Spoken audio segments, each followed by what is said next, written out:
First. I'm Nichelle Poston along with Shirley Min and Mark Eichman. This week we look at the 60th anniversary of Brown versus Board of Education and its impact on the Delaware school system. Also this week on First, the 70th anniversary of D-Day. The June invasion turned the tide in World War II. We connect with Delaware Today magazine for some reflections and personal stories. We also share the personal story of Matt Haley. He now makes a living running several restaurants in Delaware beach towns. But his story and ultimately his legacy will be so much more. First, your public media news magazine starts now.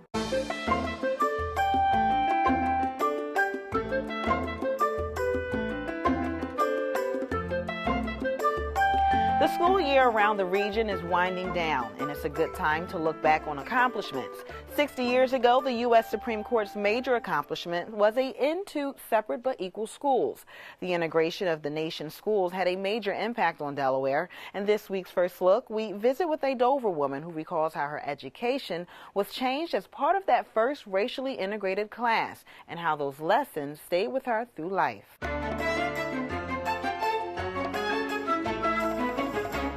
As the research has shown, Delaware was the most successful state in the nation with integration. Sharita Matthews remembers as if it was yesterday being interviewed to attend a desegregated Dover High School in 1954, not long after the U.S. Supreme Court struck down school segregation. It's amazing, mind-boggling. You have to pinch yourself. You don't realize at a time like that you were actually making history. And as time has gone on and the big to-do about the Brown versus Board of Education legislation, you realize what a big piece of the history that you've made, especially in the state of Delaware. Born to two educators, William J. Laws and Dr. Ruth Mitchell Laws, Sharita, an only child, graduated high school at the tender age of 15. She learned to read so young that she started the first grade before she was 5 years old. Sharita was so advanced in the second grade, she was even promoted to the third grade early. I give my parents all the honor and glory, and of course the Lord, but my parents were strong role models for me. In neighboring towns like Milford, the idea of integration caused a great deal of unrest. But in Dover, there seemed to be more support. There were 17 young African-American students who enrolled in Dover High School in 1954. Not all of them finished. Some left for various reasons. Others did not realize the importance of breaking down barriers. But for Sharita, leaving was not an option because it was a given that she was going to be educated, and having that goal in mind made it easier for her. Once I graduated, I went to college. I went to Oberlin College initially, wound up at Hampton University, where my parents had been, mainly because I wanted a major in speech pathology, and Oberlin did not have that major. From that point on, I married an Air Force pilot, went to France, where my son was born. So he now has French nationality. Came back to Dover, my hometown. I thought that was just wonderful. Also, Sharita eventually landed a job at Capital School District, becoming the first speech pathologist in the state. She wore many hats and also spent some time with the Department of Education. Further north of Dover, a great example today of diversity is an integrated Hanby Elementary School in Wilmington. Principal Veronica Wilkie reflects on the impact of Brown versus Board of Education. I think that it has really enhanced people learning because you just learn so much more about cultures and, the world is diverse. And our children need to be able to experience that diversity in every setting. And where do they spend the most time? But in schools.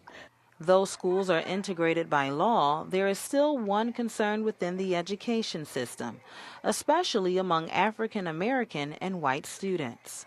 Achievement gap is definitely too large. Not huge, but we still want to make it so that all children have equal access. They're all in the school, but they don't all have the same resources. Lack of resources are attributed to the differences within today's schools and neighborhoods. And while the Brown versus Board of Education court ruling allowed the opportunity to provide equal access to education, Sharita describes a few other challenges. I'd say generally the challenges are adequate role models, finances, more opportunities to mingle with people of all ages and stages. In this day and time, we see so many people who want to affiliate only with their age group, but there's so much to be learned and gained. And in this world, in the real situation, we're working with people of all ages, stages, backgrounds, and environment. So those kinds of opportunities need to be made. It was those kinds of opportunities that helped Sharita during a time when integration was new within the school system, allowing her not to only bond with the African American students that made that journey with her, but white students as well. I walked away with many friends from Dover High School who are still in the neighborhood or in some place in the state. And although we don't see each other all the time, when we do see each other, we're just like sisters and brothers. Sharita has done some consulting for charter schools in speech pathology during her career. As for the Delaware connection to Brown versus Board, the Supreme Court ruling did not force integration in the state. It did allow for better access to white schools. Coming up on First, a woodworking first experience. Meet the man who started making custom items as a hobby and is now in demand. And Chef Matt Haley's passion for food can only be rivaled by his passion for doing good around the world. There was a lot of dead bodies floating in the water when we got there, and we had to move them out of the way in order to get on the beach. And it was kind of scary to see all of them. You look at them and you think, well, you know, but by the grace of God, I could have been up earlier, and that could have been me floating out through there. That's from the documentary Vanishing Voices, a Delaware-based project produced by Sussex County resident James Deal. Delaware has increasingly looked for opportunities to honor World War II vets. A monument was dedicated on the south lawn of Legg Hall in Dover last fall, and this past Tuesday, a donation was made to the State Archives, which outlined the role of Delawareans during the Second World War. And as we heard in that clip, the sacrifices made during D-Day are really almost unimaginable today. And as part of our monthly content partner report with Delaware Today magazine, we're joined by Kevin Noonan. His father was a part of the invasion force. Kevin, thanks so much for joining us. Oh, thanks for having me. I appreciate the fact that you guys are helping to shine a light on the courage and the sacrifices of not just my father, but all the men of D-Day, and especially Omaha Beach. Absolutely. And you write about your father's experiences in the pages of Delaware Today magazine. His name was Charles, a 29-year-old platoon leader during that invasion. Tell us a little bit about his experience on that day and the surrounding days. Well, you know, he was part of the 29th Division, which was the first American infantry unit sent to England, and they were in England for almost 2 years practicing before the assault. And of course, Dad was a first lieutenant and a platoon leader, and so he is really like a father figure to these guys. They'd been together, trained together, working together before the invasion, so they were really a tight team. So it was really something that just, well, obviously, everyone talks about D-Day, but there's a lot of stuff that went into that beforehand. And he passed away in 1998. Did he ever talk about the invasion? Was it a subject of conversation that came up often? Not really, and I think this is a common thread with men and women who have fought in combat, is most of the time they don't like to talk about it. And Dad was certainly that way. And I said they were in England for 2 years, and he could tell great stories about going out with some friends in a Jeep and doing donuts around Stonehenge and stuff like that. And he could even talk about what it was like climbing down the cargo nets into their assault craft. But when they got to that part where the ramp went down on the beach, he would get like choked up. He couldn't go on. And believe me, this was the most stoic of men. So it was something that he really didn't talk about, but still over the years, dribs and drabs would kind of sneak out. One of the best stories he said that is in the article that he mentioned to his grandson, Rick Stewart, for a school project. Ricky just asked him about it, and Dad talked about how after they landed, they were hiding behind these hedgehogs, the steel girders that the Germans welded together so gliders couldn't land on the beach. And so many machine gun bullets hit it that sparks flew into his shirt and it started to smolder, and he had so this just came out like that, that's how things came out. A little bit here, a little bit there, and I was able to piece some things together. Dad was interviewed by the News Journal before the 20th and 40th anniversaries of D-Day, and also after he died, I managed to contact a couple guys who had been in his platoon and interviewed them, and it was through all these different sources I was sort of be able to really piece together what was his longest stay. And for your father and the soldiers that fought alongside of him are referred to as the greatest generation, the Tom Brokaw book. Did he think of himself that way? Was that the mindset? None of those guys ever did. But also, you got to remember the mindset of the country is everybody was involved with that, and so it wasn't like he was special in that regard. I mean, certainly he was special for what he did and what he had to put up with. But in terms of that, everyone was part of it. That was really what was going on in the country at the time. So to them, they were just doing what everyone else did. They were just doing their duty. But I do know they took a lot of pride, and especially being in the assault wave in Omaha Beach, that's something that they wouldn't talk to you about, but if they ever got together, they would talk about. There will be a point in the next 10 years, 20 years, when all that will be left of the history of that battle is the history and the stories that have been told. Is there another way to sort of honor the sacrifices that the men like your father made in going over there for us down the road as Americans? I think really just to remember, but also to remember it with a focus. That's why certainly Steven Spielberg and Saving Private Ryan is so important. If we ever watch, and we all grew up watching John Wayne war movies, and guys would get shot and they'd fall dead, and it almost looked like a game. But if you watch Saving Private Ryan and you see what it was really like, that at least gives you at least an idea of what it was like for those guys on that beach on that day. So I think the best thing we can do for them really is just remember what they did and do it in the proper context. All right, Kevin Noonan, Delaware Today magazine, thanks so much for joining us.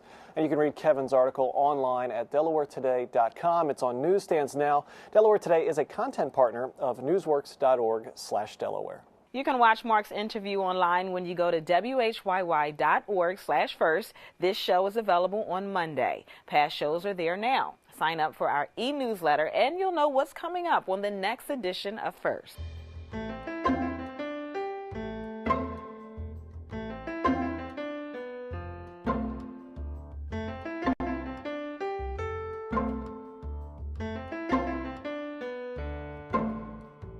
The winner of many Best Chef awards, Matt Haley has created a culinary empire in southern Delaware. Haley owns 7 restaurants, all in Delaware beach towns, a catering business, even a vineyard in Tuscany. And while Haley is passionate about the restaurant industry, he's even more passionate about helping people.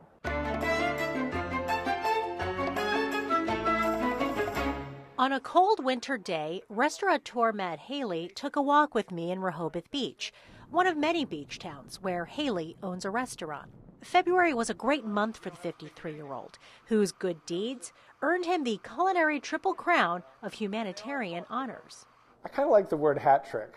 First came the Humanitarian of the Year award from the revered James Beard Foundation, and then humanitarian awards from the National Restaurant Association and the International Association of Culinary Professionals followed weeks later for his volunteer work locally and particularly in Nepal. Nepal is become a place where I'm very invested in and involved in, but more spiritually and emotionally. 8 years ago, Haley didn't even know where Nepal was, but his love for the South Asian country began when he was asked to be a guest chef at an event in Atlanta.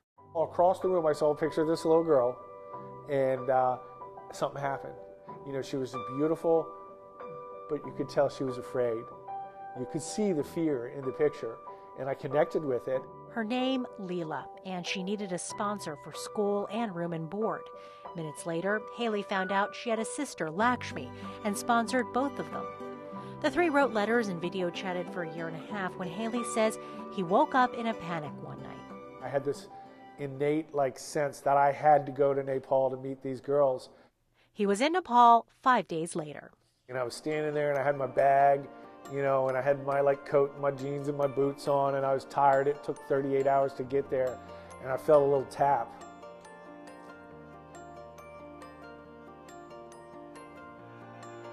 On my back.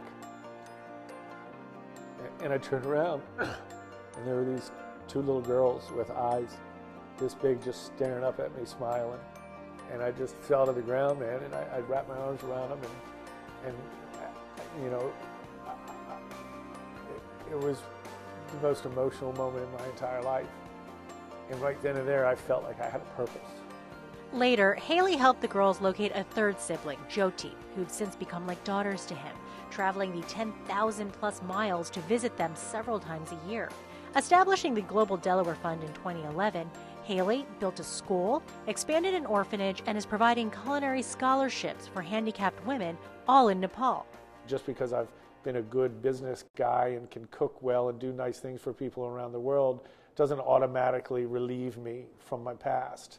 A past that includes addiction and drug dealing. I remember sitting, in a dark corner of a room in my little apartment condo, getting high and begging God to kill me. Begged God to kill me, and he sent me a SWAT team. Haley served time and was later moved to a rehabilitation facility where he started cooking through a reentry program. One restaurant job led to another, and Haley eventually opened his first restaurant, Blue Coast, in 2001. The beginning of a culinary journey for Haley, who was in Puerto Rico when the James Beard Foundation called to deliver the good news. I was working on a food truck in Rincon, cutting vegetables and doing dishes, exactly where I was 20-some years ago. A full circle moment for the chef who brings new meaning to working your way up from the bottom. For Haley, it was more like rock bottom. I am proof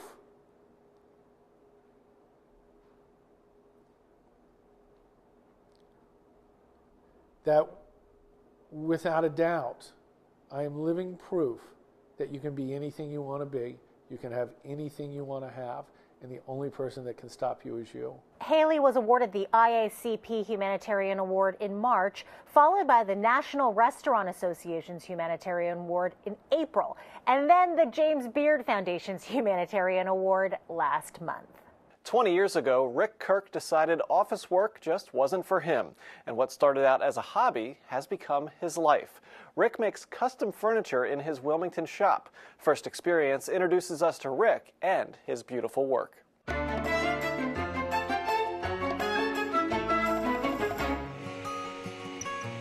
I'm Rick Kirk, and I'm a cabinet maker, which means I make all sorts of furniture, not just cabinets. I started out about 20 years ago doing this. It was a hobby, and I decided to make it into a career. Did office work for about a dozen years and was fairly bored, and was looking for something more creative to do. And so it started out as a hobby in my basement. I enrolled in the woodworking program up at Bucks County Community College, and been doing it ever since.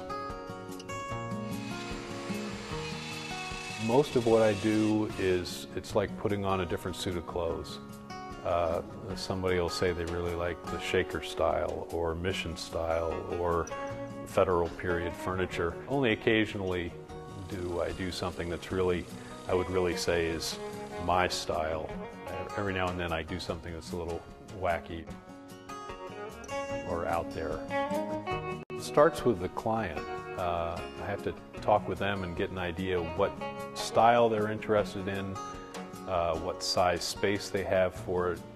So it's sort of collecting all these different bits of information, sometimes actually just sitting on those thoughts for a week until something kind of comes to me. It's amazing how many things you think of in the shower. So.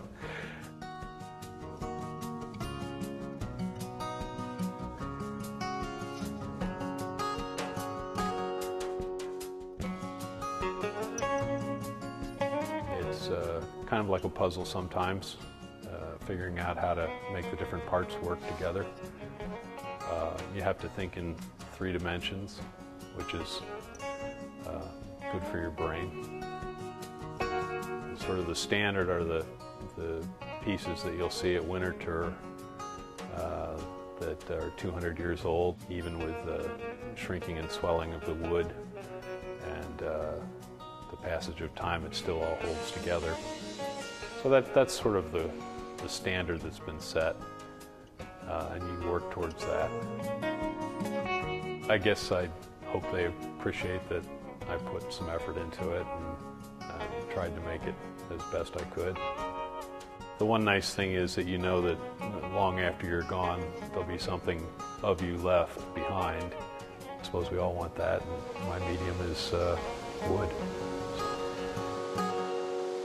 Rick counts Henry B. DuPont IV as a customer, and we thank Mr. DuPont for letting us into his home to film. You can get more information on Rick and see examples of his work when you visit his website, kirkcustomfurniture.com. And next week on First, we update the legislative attempts to keep better controls on dogs. And the surfing artist. His inspirations are Hawaii, the Delaware beaches, and especially his family. And before we go, we happen to pick up a copy of Delaware Today magazine, and look who is in it.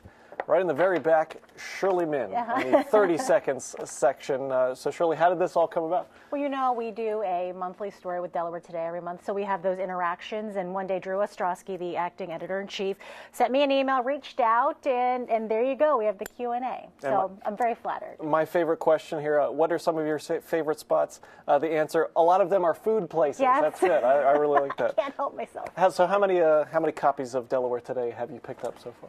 I bought 5 copies. I actually cleared out the 9th Street bookshop. But most of them went to my mom so she could hand them all out to her church friends and such. So. Well, congratulations. A very nice little Q&A. And that is just some of the fun we have here. That is First for this week. We thank you for watching. For Shirley Min and Mark Eichman, I'm Michelle Polston. Have a great week, and go pick up Delaware Today magazine if you get a chance.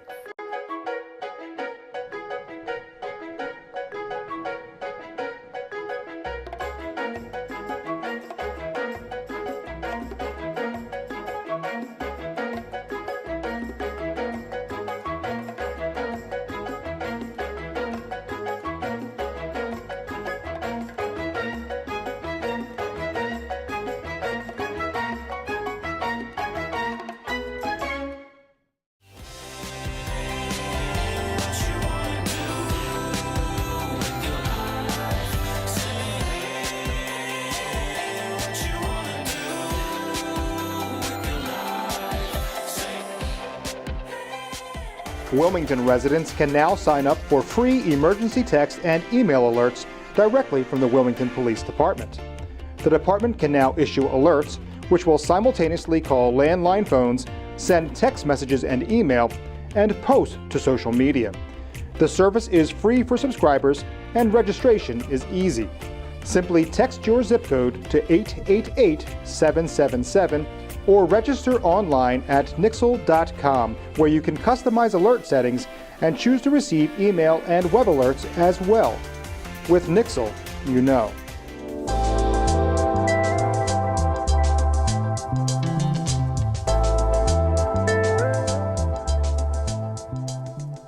Hi, this is Darius Brown, City Councilman for the 3rd Council District, inviting you to come out for our Building Better Neighborhoods meeting on the East Side. This meeting is for East Side residents in the 3rd Council District, and we'll have presentations from the Wilmington Police Department, the License and Inspections Department, and Wilmington's Parks and Recreation Department. Please come out this upcoming Wednesday, June 11th, from 6 p.m. to 7 p.m.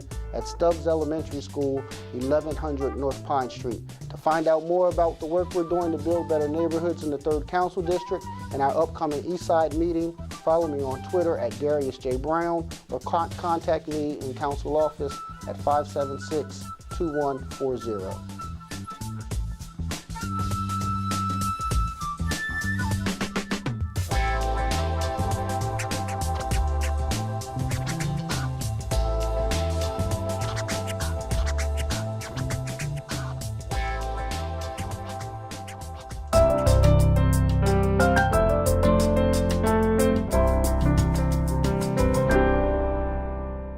Climate change threatens the future we want for ourselves and for generations to come. Rising sea levels, along with more powerful and frequent storms like Hurricane Irene and Superstorm Sandy, put Delaware families and businesses at risk. And our largest industry, agriculture, faces severe conditions that harm crops. We know we can't afford to see what happens next before we act. So we're limiting future damage by nourishing beaches and repairing dikes and dams and modernizing stormwater infrastructure. But we must also address the root causes of climate change, and that means reducing carbon pollution from our power plants, the largest source of dirty emissions. This past week, the Environmental Protection Agency, announced an effort to cut this pollution by 30% nationwide. And their approach encourages states to follow Delaware's model. By shutting down or cleaning up our dirtiest plants, we achieved faster emission reductions than any other state. And we've joined 8 other states in a partnership that has reduced or combined emissions by 40%. We're using cleaner power sources, reducing energy bills through efficiency, and creating opportunities for research, manufacturing, and construction jobs to support a cleaner energy economy. To highlight Delaware's successes, EPA Administrator Gina McCarthy visited construction of Calpine's Garrison Energy Center here in Dover. That project is creating hundreds of construction jobs by replacing an old coal plant with a natural gas facility that will produce cleaner and more cost-effective power. We must continue to build on the progress we've made, and we're committed to helping meet EPA's ambitious goals. By recognizing the environmental, health, and economic benefits of using the right approach to combat climate change, we'll keep Delaware moving forward.